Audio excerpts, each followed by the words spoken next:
And welcome everybody to space. Let's talk about the weather out here.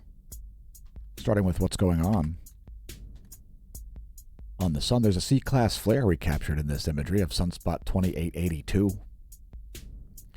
It's the only really named sunspot group on the sun at the moment. And you'll see this brightening right there at the end. That was a C-class solar flare there. A significant C-class flare, and I think it actually caused a coronal mass ejection. We've got missing data that will show you what we can't show you. We'll show you how we can't show you certain stuff. So you'll see a little bit of an interaction here between this active region, this umbra here, and this trailing umbra, which has since evaporated. Great view there. That's 1700 angstroms, extreme UV wavelength from the Solar Dynamics Observatory. So here's the view from both Lagrange point 1, the location of the LASCO C3. That's a coronagraph. And Lagrange point 5, the location of Stereo A's coronagraph.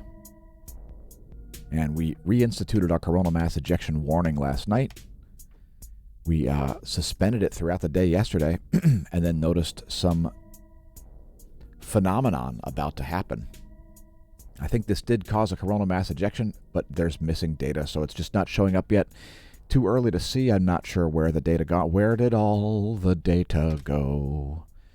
Anyway, here's the colorized magnetogram. There is an active region rising down here in the southeast. It may have some weak, small umbrae associated with it already. And you can see, according to this imagery here, Sunspot 2882 has remained mostly stable here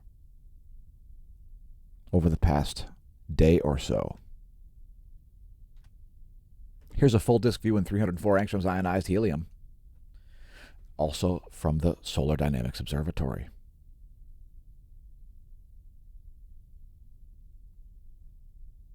And let's blast through a bunch of additional information here, like the 10.7 centimeter radial flux, the most proportional data set to sunspot number. And the radial flux came back up to 85. If you have any bets as to whether Sunspot 2882 will increase or decrease in its activity, let us know in the comments. So here's a one-year chart of the radial flux. It's the black line there. The red line down here is the sunspot number.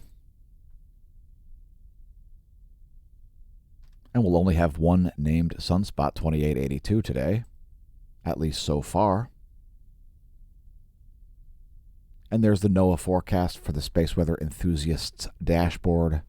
No space weather storms currently forecasted. I have no idea which direction that likely CME is headed, as I can't see any coronagraph data on it. Let's take a brief look at global seismicity. No major quakes over the past 24 hours. Let's scroll up the list quickly here. We do see a deep quake in Indonesia. We see a 5.4 at Tonga. We see some quakes at Hawaii near Pahala. Also southern Alaska seeing some quakes. Western South America. Bosnia-Herzegovina saw a 4.9. Pakistan had the largest quake of the past 24 hours, I think. It was a 5.9. Likely did some damage in Pakistan. Argentina saw a 5.0. New Zealand saw a deep quake. That was a 4.6 magnitude at over 218 kilometers estimated depth. Indonesia saw a deep quake.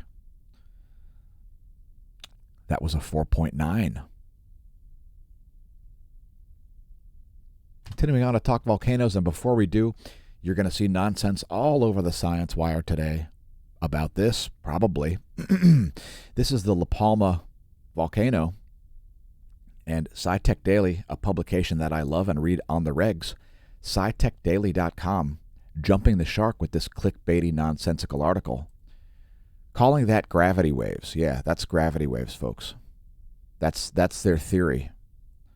So all the ridiculous channels on YouTube will all talk about this. Oh my God, it's gravity waves. It's not gravity waves, folks. That is convective forces at play, not gravity waves. If that's gravity waves, then every weather pattern in the world is a gravity wave. The reason this happens is because as the hot air moves up, it eventually reaches a temperature inversion, which causes it to spread out as it reaches its ceiling. And that causes these waves. They're caused by pressure gradients and by a temperature inversion. In other words, cold air above the warm air, and as the hot air rises, you get these concentric circles as the hot air pushes out different layers of the atmosphere. By the way, this would only form on a clear day like this, and it's a prime example of people not understanding the atmospheric physics and wanting to talk nonsense about the phenomenon. So you may see this article today. Those aren't gravitational waves. It's complete bunkery. There's a great view of the volcanic ash plume, though.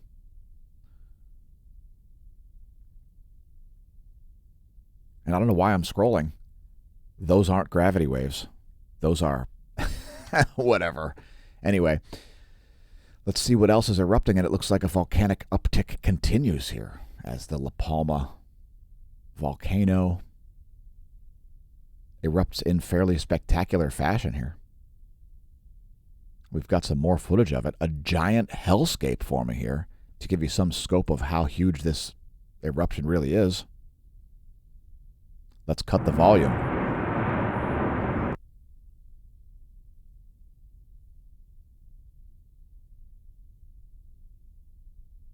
Some spectacular views here of some lava fountaining at the La Palma volcano. Subodose-jima also exploding, flight level 8080, that is, 8,000-foot ash plume from Subodose-jima. Luitolo exploding, flight level 070, 7,000-foot ash plume over the Lesser Sunda Islands. Kilauea, effusive eruption, continues within the Halema Uma'u crater. Go ahead, folks. Say it aloud. Halema Uma'u. I dare you. Sulfur dioxide emissions remain elevated at 7,000 tons per day, as measured. Samisa Pochnoi in the Aleutian Islands erupting 8,000-foot ash plume there as it explodes. Popocatépetl exploding, 19,000-foot ash plume over central Mexico. Fuego exploding, 16,000-foot ash plume over Guatemala. Nevado del Ruiz, no volcanic ash observed. It could be a cloudy day on the satellite. Don't assume it's not erupting. Sangay exploding, 19,000-foot ash plume over Ecuador from Sangay. 16,000-foot ash plume over Ecuador from Revenador. It's exploding as well. Sabancaya we're unable to detect. Please don't pole vault the caldera. Please do visit the links and support the channel. If you like these videos, please support the channel financially, whether it's becoming a member of the Smash Team or picking up some merch. Click our links. Support our channel. If you enjoy the content and you'd like to see it continue to exist, be publicly visible and free for all to see, one of the ways you can help us out would be with merch. Don't pole vault the caldera. Are you accountable? Are you a giant fraud? Are you the face of evil? Even if you're the face of evil, folks, I would have to say Universum Liberate. Today I'm wearing the Vaccinate This shirt. Check it out.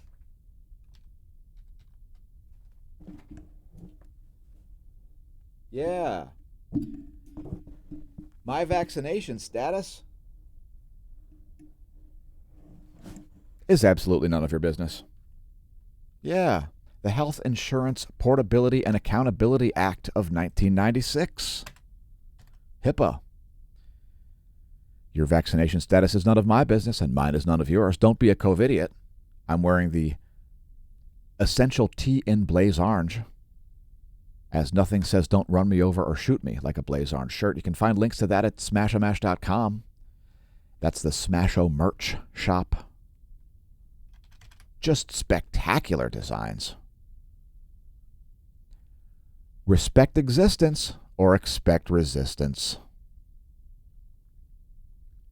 Make Earth not suck again. Make America not suck again. It's up to you, not giant heaving bureaucracies that can't even get out of their own way.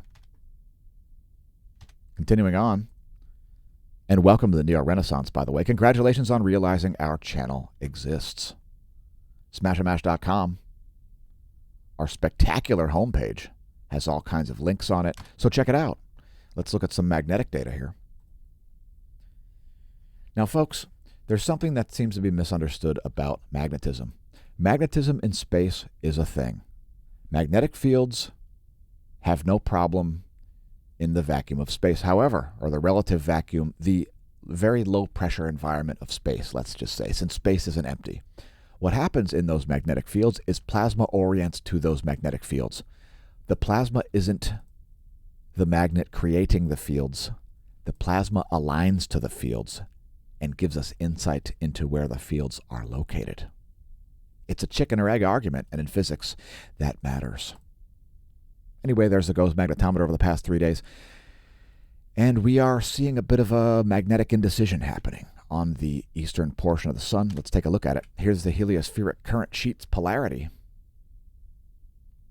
This data is from 51 ground-based magnetometers and magnetometers on stereo A out here at Lagrange point 5 and stereo B out here at Lagrange point 4. And we are expecting a south pole current sheet to arrive any moment here. Perhaps the activity rising in the southeast will indeed be a sunspot. That would be my best guess. My only other guess would be that sunspot 2882 is degrading, and I don't think it is degrading. So look for this area down here to be a sunspot. This is the line of sight ecliptic plane field plot. The last one was the top view ecliptic plane field plot. It's basically the same data from a different perspective. And our regular viewers are well aware that when it comes to astronomy and cosmology, perspective is everything. Check it out. We've got some significant trans-equatorial coronal holes rotating in here as we forecasted. About a month ago, we said the next 60 days we're going to see a massive uptick in coronal holes. And it's starting. You can see trans-equatorial coronal holes over here. Some North Pole ones right in the Earth-facing zone. They're pretty diffuse. Some South Pole ones also stretching above the equator. So check it out. Trans-equatorial coronal holes, the most geo-effective type that there are.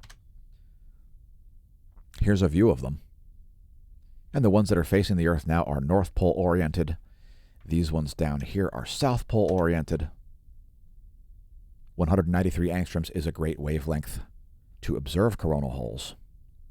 They also give us insight into solar magnetism, which again is very important as plasma aligns to the magnetic fields. Here's our flare monitor and detected sunspot group. Sunspot 2880 has long since lost its name. 2882 has got an umbra about the size of the Earth. And we may be seeing sunspot 2883 rising down here. We'll show you a high-res image of it at the end of the video. So there was one major flare. I'm pretty sure there was a coronal mass ejection from that. The telemetry, who knows? I can't see any coronagraph data on it. But there is that flare. The peak flux was at 240 Universal Time today on October 7th. No spikes in the proton flux. No relativistic particles have struck the Earth geospace as a result of that solar flare, at least not yet. And let's take a look at the real-time solar wind, which has got some error bars. So some funkiness happening here.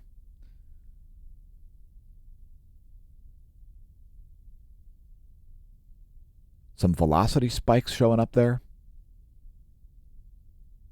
Maybe that was some fast-moving particles showing up around Lagrange point 1, where these measurements are made by the ACE and Discover spacecraft. You can see this shift in the phi angle here just after that solar flare happened. So that could actually be some ejecta there. It's pretty minor. It didn't even make it to Earth, it looks like, at least not in any sort of a measurable capacity. Again, the real-time solar wind is measured at Lagrange point 1, about 1 million miles between the Earth and Sun, the location of the ACE and Discover spacecraft. So the current solar wind density quite low here, 3.22 protons per cubic centimeter. Solar wind speed only 316 kilometers per second. It's a very weak solar wind. Geospace is quite calm here. A measurement of the geomagnetism is the KP index, which is at 1 for the past 9 hours. Here's the magnetohydrodynamic pressure modeled by the Space Weather Modeling Framework over the past 4 hours. You can see, not surprisingly, very low pressure here surrounding Earth. Very low magnetohydrodynamic pressure, as there's not only a diffuse solar wind, but it's also slow. Slow and diffuse makes for low pressure.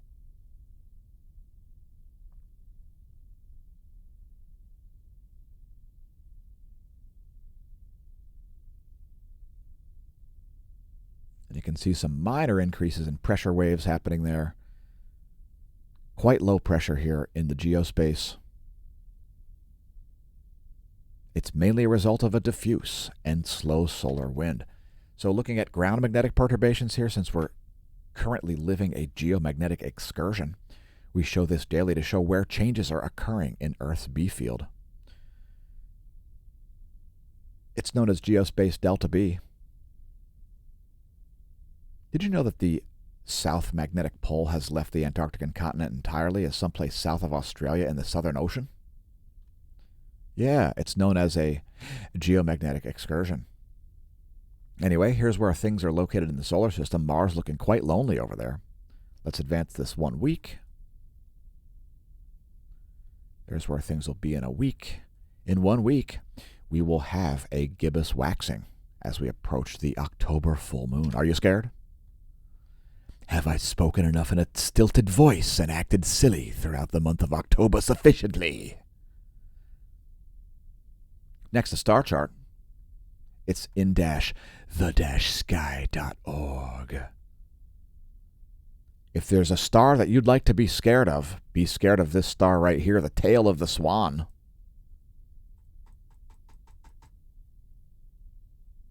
Otherwise known as Deneb. And I don't know why I can't click it. It just, there we go.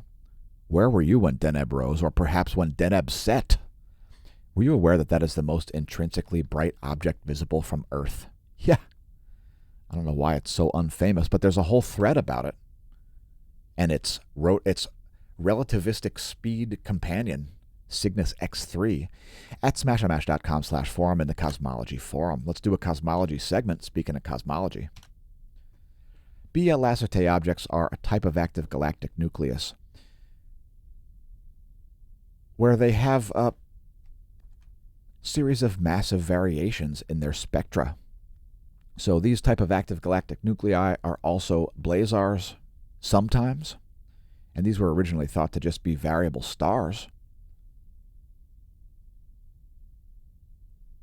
Anyway, today's featured object is a BL Lacertae object. So number 384 in the Neil Gehrels Swift-Bat X-ray Observatory is 4C plus 71.07.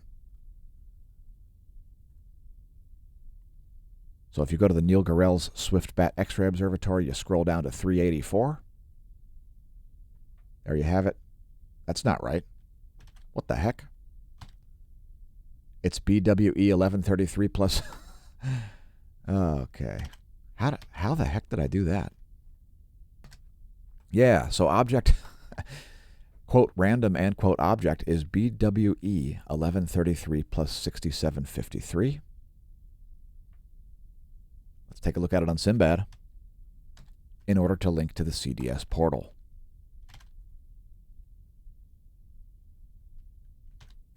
So we'll take a look at this in multiple wavelengths here. But first, I just wanted to show you this. The photometric points. So this particular object, you can see it's very bright around these wavelengths and completely dark around these wavelengths, and then a little bit of spectra from these wavelengths. The CDS portal is absolutely spectacular. So let's take a look at this in infrared first. Here's the imagery from the 2MASS. There may be like a satellite galaxy associated with that. Here is the Pan-STARRS imagery.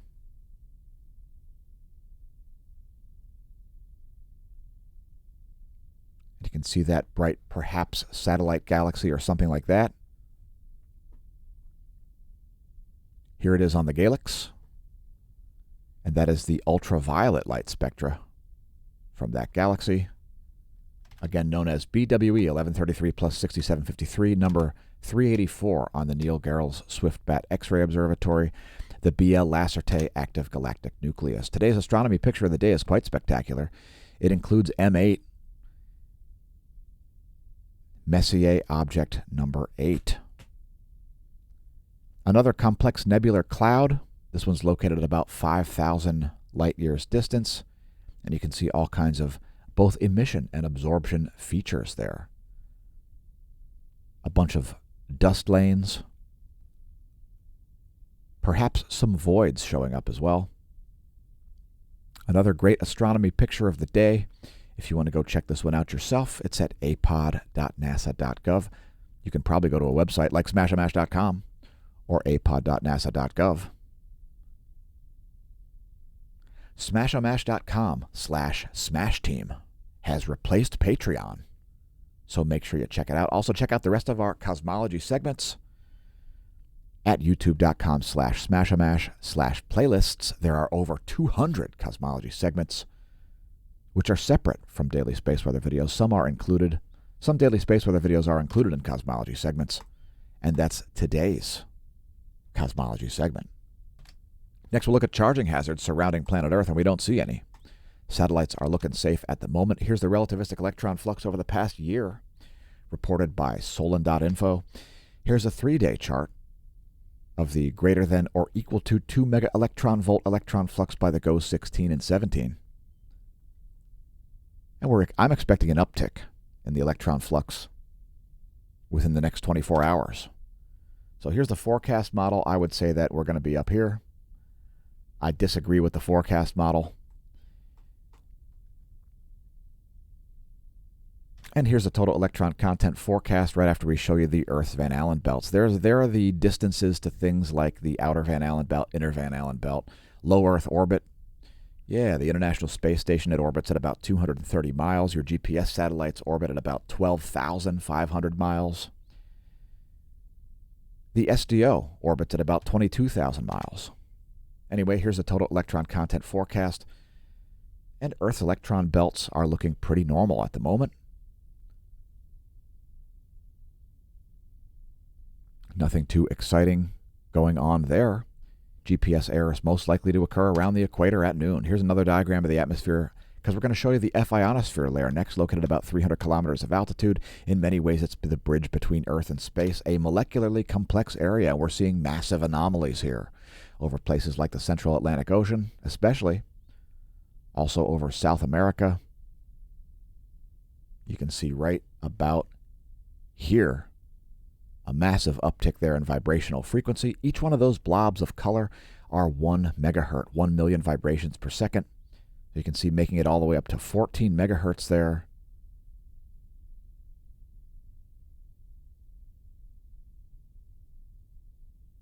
Around 1700 Universal Time yesterday. So here's the latest image. Major ionospheric anomalies. There's the latest image from 8:45 Universal Time.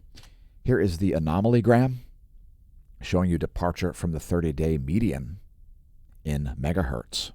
So we're seeing low-frequency anomalies here in the northern hemisphere, and again, major high-frequency anomalies over large portions of the Atlantic Ocean, South America, and even the southern Pacific Ocean. Those high-frequency anomalies showing up in blue, major anomalies there. Also over the western Pacific. Anyway, there's the latest image, 8:45 Universal Time. Anomalygram, and there's the ionogram. Our meteorology segments are just awesome. Have you seen them?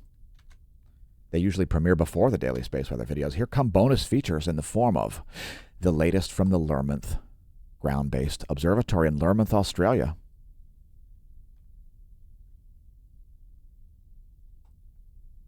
We're just going to leave the coronal mass ejection warning in place, as we don't see enough coronagraph imagery to tell you very much about the coronal mass ejection likely to happen. Sometimes we have to use deductive reasoning in order to figure out what's going on in space. But we do see a lot of filaments down here in the southern hemisphere, part of the reason why the coronal mass ejection warning remains. Likelihood of major solar flares really isn't there at the moment as far as I can tell. Let's check and see if this rising region is indeed a sunspot or not. This rising region in the southeast, I don't see any dark spots there. Do you?